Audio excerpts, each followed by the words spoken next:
Hello and welcome to this week's VR Vertigo. So, Voodoo DEVR has an article which tells us that we can now install via an installer hub flat screen games into VR at the touch of a button. I'll watch that later. It will be interesting to see how effective it is, and if it's anything like the experience that Gamertag VR had with Halo Combat Evolved, or rather Halo 3 in VR on a VR mod, it'll be good, but probably not great. But I withhold my judgment. Time will tell. And so, what's going on at Ubisoft? Ooh, all kinds of rumours. An upcoming August the 6th event for Ghost Recon? I played those games, really enjoyable.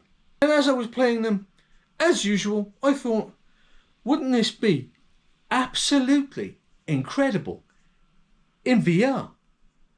And it would. So the plans appear to revolve around a remaster of some description with potentially a reboot for a mission or an extra mission, something like that, with all new textures, frame rates, etc. You know, all the bells and whistles that are required these days for a PlayStation 4 game to move over to PlayStation 5. Of course, it's not the great charitable event that you might think, of course. It's about the money. It's about how little they can do in order to have a 25th anniversary banjaree. And in this particular case, I'm not going to be too harsh on Ubisoft because they are going through a tumultuous time at the moment. They've had lots of layoffs and they do have issues. And my mantra generally is, if it's too big to survive, then let it die. But it appears Ubisoft are hanging on for grim death. And who knows? As we move forward, maybe that ends up being a good thing. In the meantime, we'll get to enjoy whatever August the 6th has to offer. I think what we'd all like to look forward to is a new Ubisoft game. To wit, there are rumours that Far Cry, is it 7 now, is coming.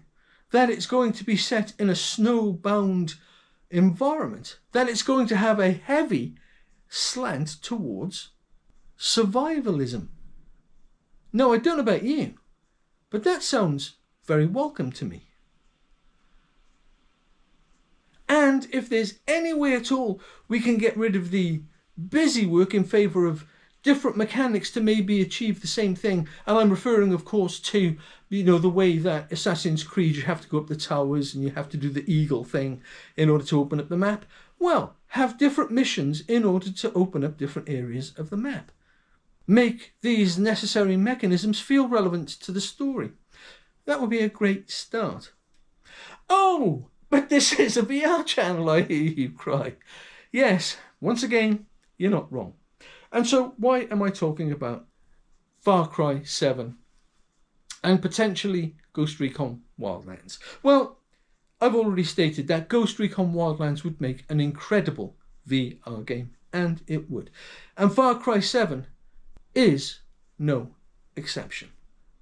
But Ubisoft, going through all the troubles that it's going through, do you think it would have its eye on VR now? The answer to that question has to be no. But the answer to that question should be yes. With all their troubles, Ubisoft should be looking at every arrow in its quiver and finding out which ones could keep it relevant, which ones can keep Ubisoft in various markets outside of the ones it traditionally resides in. And VR is exactly that.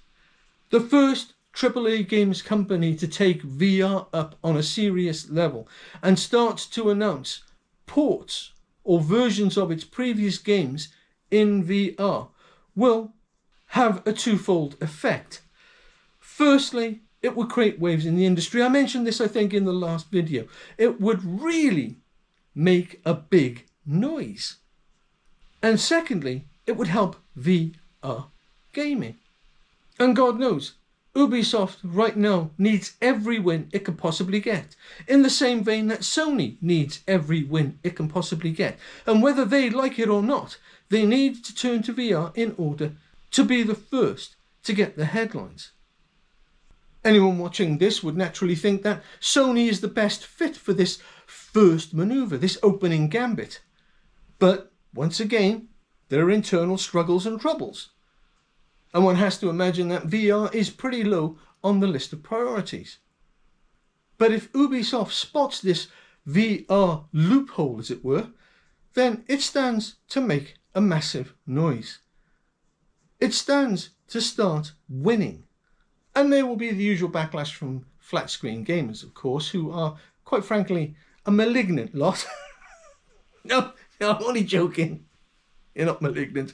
I'm a flat screen gamer also. But there are so many people out there who are just malcontents, who want to pour cold water on everything. And and many other people in the YouTube sphere are not like that. We look at things very positively. And as such, maybe we do see the world through rainbow-coloured glasses. But hey, why not? August the 6th now is just over the horizon, and doubtless there will be much fanfare. We can only hope that Far Cry 7 is announced, and that it is in actual fact a survival game. I think that's a win. But there are plenty of people out there now who will be saying, but it just costs too much. It takes too much effort. As I said, why should Ubisoft have VR on its long list of priorities right now? Well, maybe this.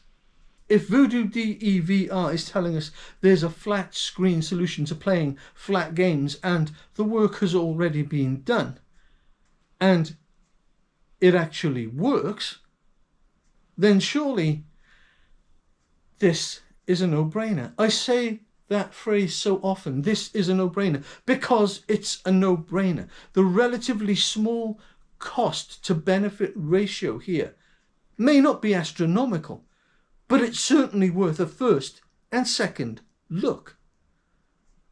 And if some dude can do it in his basement or his bedroom and put that out onto the internet for other people to take advantage of, then surely a AAA games company with all the resources at their fingertips that they might need, who are currently plugged into the development zeitgeist, can figure this out.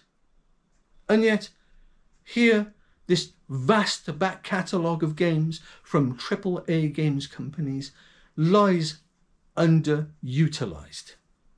Such great stories that we as VR gamers could inhabit, could tell fresh stories about. And that's the other thing. These games in VR would be revitalised. They would have the second life that these AAA games companies so desperately seem to want for many of their franchises, for many of their IPs. And yet, they remain blind to it. In yesterday's video for my other channel, No Access Required, I stated that AAA gaming is meant to die. At this point, it's become too big, too heavy, and is literally leaving bodies everywhere in order to survive its own bad decision making. And that is a fact. I also stated in that video that if there were any developers who had unfortunately been laid off, and that if their personal circumstances allowed, maybe they should be bold, maybe they should be brave, and start small development cooperatives. Likewise, AAA gaming must do the same. It must be bold, and it must be brave. VR gaming and VR is, without a doubt, currently the most credible niche product that currently exists. It's available. It's being worked on. And the only thing we have to overcome is the gross ignorance of those in charge at the top. Do let me know what you think in the comments below. Do like, subscribe and share. It really would help the channel.